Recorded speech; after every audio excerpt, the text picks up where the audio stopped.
আমরা এই প্রেজেন্টেশন স্লাইডে চ্যাপ্টার 5-এরই কারেন্ট ডিভাইডার রুলের আরেকটা ম্যাথ দেখব।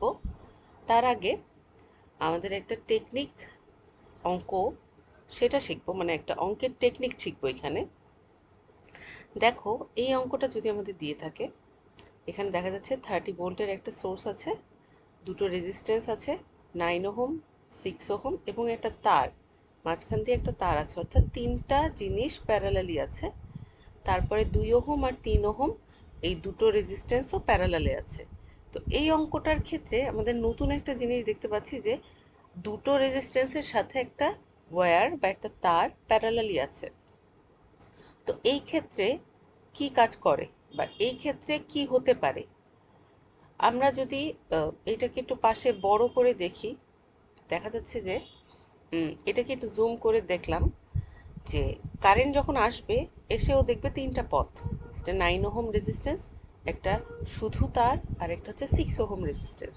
তো কারেন্ট স্বাভাবিক অবস্থাতেই তিনটা পথ দিয়ে যাওয়ার কথা, কারণ কারেন্টের ধর্ম হচ্ছে যতগুলো পথ পাবে, প্যারালালে যতগুলো পথ পাবে প্রত্যেকটা পথ দিয়েই কারেন্ট যাবে।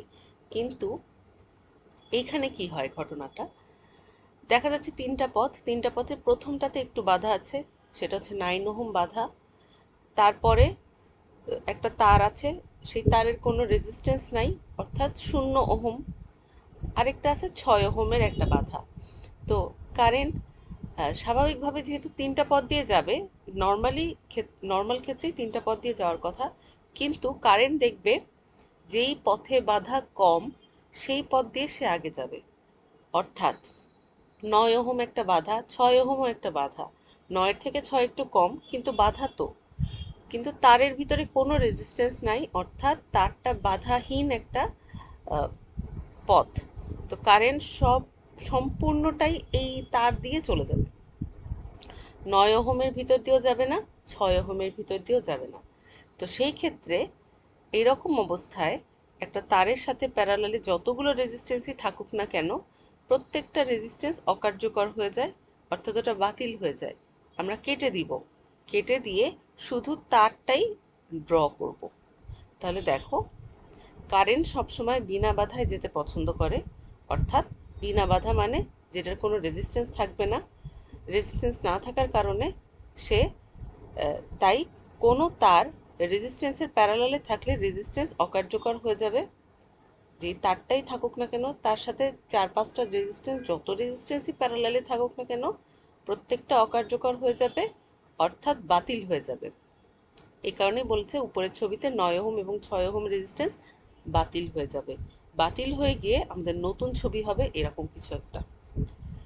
অর্থাৎ দেখা যাচ্ছে এই মানে এই গোল জায়গাটা নতুন ছবিতে নাই। নাই মানে আছে, শুধু তার আকারে আছে। 9 ওহম এবং 6 ওহম রেজিস্ট্যান্সটা আমরা কেটে দিয়েছি, আর বাকি 2 ওহম 3 ওহম যেটা ছিল প্যারালালে ওটা ওখানেই থাকবে, 30 ভোল্টের যে সোর্সটা ওটা ওখানেই থাকবে। অর্থাৎ আমরা নতুন একটা জিনিস শিখলাম আজকে, যে প্যারালালে যদি একটা তার থাকে রেজিস্ট্যান্সের সাথে, তাহলে সেই রেজিস্ট্যান্সগুলো বা একটা হোক বা একাধিক হোক, সেই রেজিস্ট্যান্সগুলো জিরো হয়ে যাবে। অর্থাৎ আমরা কেটে দিব, লিখে দিব যে প্যারালালে তার থাকার কারণে এই রেজিস্ট্যান্সগুলো কাজ করবে না। তারপরে নতুন ছবি আকারে ওই তার দিয়ে নতুন ছবিটা আঁকবো। তাহলে এই রকম একটা অঙ্ক আমাদের অনুশীলনীতে আছে। সেই অনুশীলনী এখন তোমরা করতে গেলে বুঝবা, বুঝলে আশা করি ওভাবে করেই অঙ্কটা করবা। তো এটা একটা টেকনিক। এখন আসি আমরা অঙ্কে, কারেন্ট ডিভাইডার রুলের একটা অঙ্ক। দেখো, এই হচ্ছে আমাদের প্রশ্ন। প্রশ্নে বলা আছে 60 ভোল্টের একটা সোর্স আছে, আর 1 2 3 4 চারটা রেজিস্ট্যান্স আছে। চারটা রেজিস্ট্যান্সের ভিতরে বলা হয়েছে 4 ওহমের মাঝের কারেন্ট নির্ণয় করো, অর্থাৎ লাস্টের রেজিস্ট্যান্সটার কারেন্ট নির্ণয় করো, এই পথের কারেন্টটা নির্ণয় করতে বলেছে। তো এই ক্ষেত্রে আমাদের আবার পুনরায় পুরো অঙ্কটা করে আসতে হবে। পুরো অঙ্কটা করে আসা মানে হচ্ছে সমতুল্য রেজিস্ট্যান্স বের করতে হবে এবং টোটাল কারেন্টটা বের করতে হবে।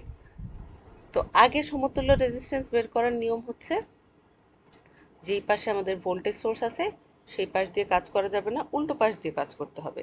তো আমাদের বাম হাতের দিকে 60 ভোল্ট অর্থাৎ সোর্স আছে, এই পাশে কাজ করা যাবে না, উল্টো পাশ অর্থাৎ 4 ওহম দিয়ে কাজ করতে হবে। তাহলে প্রথমে 4 ওহমের সাথে একটা রেজিস্ট্যান্স নিয়ে কাজ করা যায় না, মিনিমাম দুটো লাগে। তাহলে মিনিমাম দুটোই আমরা দেখতে পাচ্ছি, 4-এর পরে আছে 6। তাহলে 4 এবং 6 এই দুটো রেজিস্ট্যান্স নিয়ে আগে কাজ করব।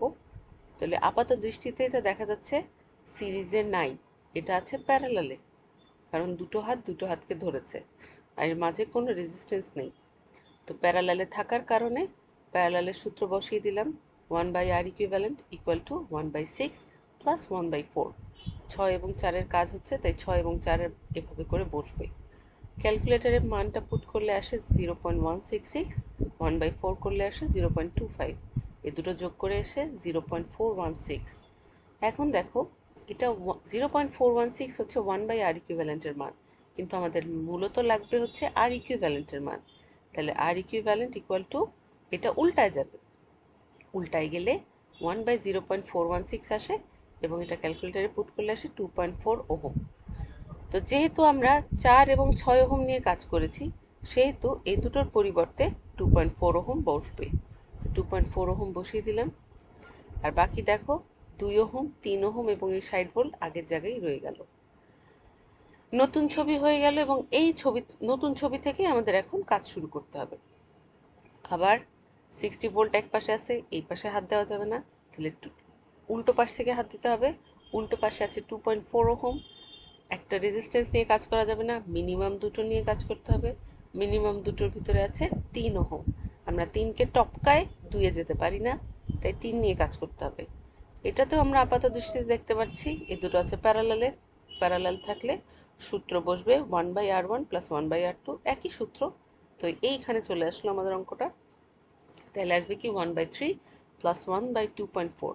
1/3 কে ক্যালকুলেটরে পুট করলে আসে 0.33, 1/2.4 কে আসলে ক্যালকুলেটরে পুট করলে আসে 0.416, দুটো যোগ করে আসে 0.749। এইটাও দেখো মান আসতেছে 1/r ইকুইভ্যালেন্টের, কিন্তু আমাদের লাগবে শুধু r ইকুইভ্যালেন্ট, অর্থাৎ এটাকে উল্টিয়ে দিতে হবে। এই উল্টানো জিনিসটা আমরা প্রত্যেকবার করব, না হলে ভুল হবে অঙ্ক, আর এই জিনিসটা করার ক্ষেত্রে আমাদের মনে থাকে না, তাই এই জায়গাটা মানে মনোযোগ দিয়ে করতে হবে। তো উল্টায় দিলে অ্যান্সার আসে 1.33 ওহম। তো দেখো আমাদের কাজ করছে 3 ওহম আর 2.4 ওহম, এই দুটোর বদলেই বসবে হচ্ছে 1.33 ওহম। তো ঠিক বসায় দিলাম 1.33 ওহম। আর বাকি 60 ভোল্ট আর 2 ওহম আগের জায়গাতেই আছে, আগের জায়গাতেই থাকবে। এখন এটা দ্বিতীয় ধাপের নতুন চিত্র, এই চিত্র দিয়ে এখন অঙ্ক করতে হবে। আবার দেখো বাম পাশে 60 ভোল্ট, এটা নিয়ে কাজ করা যাবে না, ডান পাশে 1.33, এটা নিয়ে কাজ করতে হবে। একটা নিয়ে কাজ করা যাবে না, মিনিমাম দুটো লাগবে। তাহলে আছেই দুটো, এবং এই দুটো আছে কিন্তু সিরিজে। অনেকক্ষণ পর একটা সিরিজ পেলাম, এতক্ষণ সব প্যারালালে ছিল, এখন পেলাম সিরিজে, পাশাপাশি বসেছে সিরিজে। তো সিরিজের সূত্র হচ্ছে যোগ হয়ে যাবে, তাহলে আর ইকুইভ্যালেন্ট হচ্ছে 2 প্লাস 1.33 ইকুয়াল টু 3.33 ওহম। তাহলে নতুন ছবিতে আমাদের এসে গেল 3.33 ওহম। এখন একটা মজার ব্যাপার হচ্ছে এইখানে এটাই হচ্ছে আমাদের সমতুল্য রেজিস্ট্যান্স। তাহলে দেখো 1 2 3 4, চারটা রেজিস্ট্যান্সকে আমরা একটা রেজিস্ট্যান্স পেলাম, এটাই হচ্ছে আমাদের সেই সমতুল্য রেজিস্ট্যান্স। এই সমতুল্য রেজিস্ট্যান্সের সাথে এখন আমাদের কারেন্ট বের করতে হবে। কারেন্ট বের করব হচ্ছে ওহমের সূত্র দিয়ে, I equal to V/R। Voltage দেওয়া আছে 60 ভোল্ট, কারেন্ট রেজিস্ট্যান্স হচ্ছে 3.33, তাহলে কারেন্টের মান আসে 18 অ্যাম্পিয়ার। এসে গেল আমাদের মোট কারেন্ট। আমাদের এতটুকু পর্যন্ত অঙ্কটা করতে পারলেও আমরা হাফ মার্কস পাবো, তাই যাই যাক না কেন আমাদের এতটুকু পর্যন্ত মাস্ট করে আসব।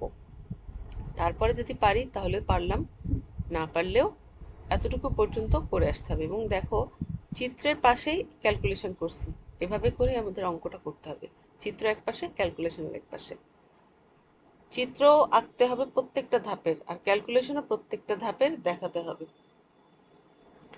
এখন আসি আমাদের সেই কারেন্ট বের করার, যে 4 ওহমের মাঝের কারেন্টটা নির্ণয় করার জন্য। এতক্ষণ আমরা ছোট করতে করতে টোটাল কারেন্টটা পেলাম, এখন আমাদের কাজ হবে পিছনের দিকে যাওয়া। পিছনের দিকে যাওয়া মানে হচ্ছে প্রত্যেকটা শাখার কারেন্টটা কিভাবে পুরো সার্কিটে সার্কুলেট করতেছে এটা দেখা। দেখো এখন লাল কালি দিয়ে যেই তীর চিহ্নগুলো দিলাম, এখন আসবে হচ্ছে লাল কালির পার্টগুলো। লাল কালি দিয়ে দেখো এই 18 অ্যাম্পিয়ার কারেন্ট পুরো সার্কিট জুড়েই ঘুরবে, আর কোনো পথ না থাকার কারণে পুরো সার্কিট জুড়েই ঘুরবে।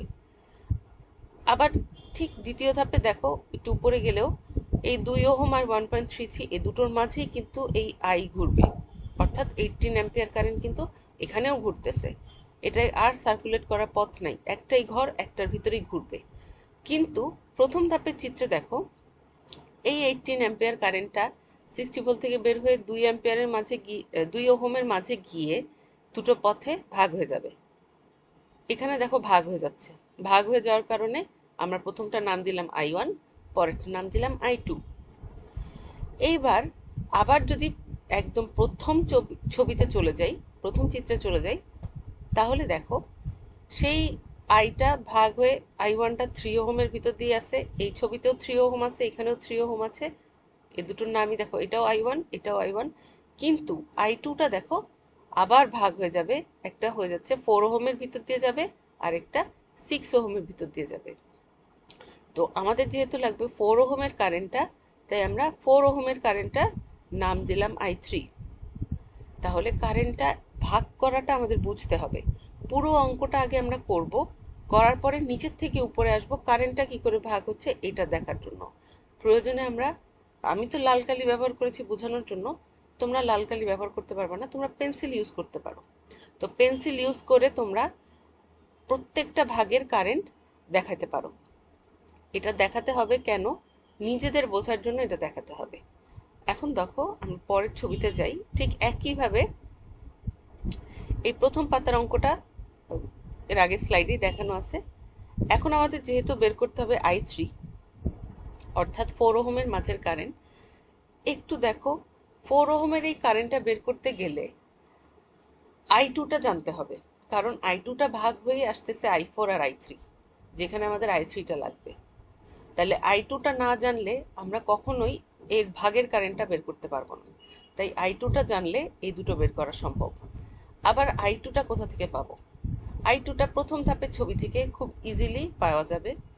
এই I2টা বের করতে গেলে আমাদের এই টোটাল কারেন্টটা জানতে হবে, কারণ এই টোটাল কারেন্টটাই ভাগ হয়ে যাচ্ছে I1 I2তে। এ কারণে আমাদের এখানে দুইবার কারেন্ট ডিভাইডার রুল ব্যবহার করতে হবে। একটা প্রথম ধাপ থেকে, যেখান থেকে আমরা I2 এর মান পাবো, আর একটা প্রথম চিত্র থেকে, যেখানে আমরা I3 এর মানটা পাবো, যেটাই আমাদের আসলে বের করতে হবে। তাহলে দেখো প্রথম ধাপের I2টা বের করার জন্য আমরা লিখলাম প্রথম ধাপ হতে I2 সমান কি হবে, দুটো আছে প্যারালালে, যেই শাখার কারেন্টটা বের করব উল্টো শাখার রেজিস্ট্যান্সটা উপরে বসবে। তাই দেখো 3 উপরে বসলো, নিচে 3 প্লাস 2.4 বসবে, এবং গুণ হবে যেই কারেন্টটা ভাগ হয়ে যাচ্ছে, অর্থাৎ I ভাগ হয়ে আসতেছে I1 এবং I2, সেই I এর মান আমরা 18 বের করে এসেছি, সেই 18টা এখানে বসে গেল। বসে কি আমি হিসাব করে পেলাম যেটা, সেটা হচ্ছে 10 অ্যাম্পিয়ার। এই 10 অ্যাম্পিয়ারই মূলত I2। এখন এই I2টা বের হয়ে গেল, I2টা বের করতে হচ্ছে I3 বের করার জন্য। তাহলে এখন I3টা বের করতে হবে কি করে? প্রথম চিত্র থেকে, অর্থাৎ আসলে আমাদের প্রশ্ন থেকেই I3টা বের করতে হবে। তাই দেখো লিখলাম প্রথম চিত্র হতে। প্রথম চিত্র হতে এইখানে একটুকুর ভিতরে, শুধু একটুকুর ভিতর থেকেই আমাদের কারেন্ট ডিভাইডার রুল আবার ব্যবহার করতে হবে। তাহলে 4 ওহমের কারেন্ট বের করতে হবে, তাহলে উল্টো শাখার কারেন্ট রেজিস্ট্যান্সটা উপরে বসবে, অর্থাৎ 6 ওহম উপরে বসবে, নিচে 6 আর 4 এর গুণ যোগ হবে। এখন দেখো গুণ হবে কোনটা? গুণ হবে হচ্ছে যেই কারেন্টটা ভাগ হয়ে যাচ্ছে, অর্থাৎ এখানে I2টা ভাগ হয়ে যাচ্ছে বলে গুণ হবে 10 অ্যাম্পিয়ার, অর্থাৎ I2। তাহলে হিসাব করে দেখা যায় 6 আর 4 10, 10 আর 10 কেটে গেল, অ্যান্সার আসে 6। অর্থাৎ এটা ক্যালকুলেটরে পুট করলেই তোমরা দেখবা 6 অ্যাম্পিয়ার আসতেছে। তাহলে সেই 4 ওহমের মাঝের কারেন্ট হচ্ছে 6 অ্যাম্পিয়ার। এই অঙ্কটা সবচেয়ে বড় একটা অঙ্ক। এই অঙ্কটা বড় কারণ এখানে দুইবার কারেন্ট ডিভাইডার রুল ব্যবহার করছি, আর এখানে দুইটা ধাপে আমাদের কারেন্টটা নির্ণয় করতে হচ্ছে। এই কারণেই এটা সবচেয়ে বড় একটা অঙ্ক। এই অঙ্কটা যদি আমরা বুঝতে পারি, আশা করি আর কোনো অঙ্কে আটকানোর কথা না। তো তোমরা এই অঙ্কটা ভালো করে দেখো, এবং এই অঙ্কের মতো যতগুলো অঙ্ক এবার বইয়ে আছে প্রত্যেকটা করার চেষ্টা করো। এছাড়াও প্রত্যেকটা অঙ্ক করা শেষ হয়ে গেলে, মানে বোর্ডে যেগুলো এসেছে প্রত্যেকটা অঙ্ক করা শেষ হয়ে গেলে একদম বইয়ের পিছনে কয়েকটা অঙ্ক আছে, মানে প্রশ্ন আছে, সেই বোর্ডে আসা প্রশ্নগুলো গত 3 বছরের যত প্রশ্নগুলো এই কায়দার অঙ্ক অর্থাৎ চ্যাপ্টার 5-এর অঙ্কগুলো যতগুলো আছে ওগুলো তোমরা করতে পারবা। অ্যাটলিস্ট দেখতে থাকো, না পারলে তো আমি আছি, আটকে গেলে আছি, কিন্তু দেখতে থাকো, ওটা করলে তোমাদের কনফিডেন্সটা আরো বাড়বে। তাহলে এই অঙ্কটায় দেখো, প্রথমে i3টা বের করার জন্য বের করলাম i2, আর i2টা বের করার জন্য বের করতে হচ্ছে i। সেই i, এ কারণে পুরো অঙ্কটা করার পরে কারেন্টের ছবিটা আঁকবো, কারেন্টের কোন দিক দিয়ে যাচ্ছে, তাহলেই আমরা বুঝতে পারবো কোন ধাপ থেকে করতে পারি। এখন তোমরা হয়তো জিজ্ঞাসা করতে পারো, ম্যাডাম আমরা কেন 3 নাম্বার ধাপ থেকে i2 বের করলাম না? কারণ 3 নাম্বার ধাপে i2 নাই, 2 নাম্বার ধাপেও i2 নাই, আছে প্রথম ধাপে। প্রথম ধাপে i2 থাকার কারণে এখান থেকে আমরা i2 বের করতে পারছি। এর এইখানে কিন্তু i3 নাই, i3 আছে আবার এই প্রথম চিত্রে। তো যেই চিত্রে থাকবে সেই চিত্র থেকেই বের করব, মূলত এটাই হচ্ছে কথা।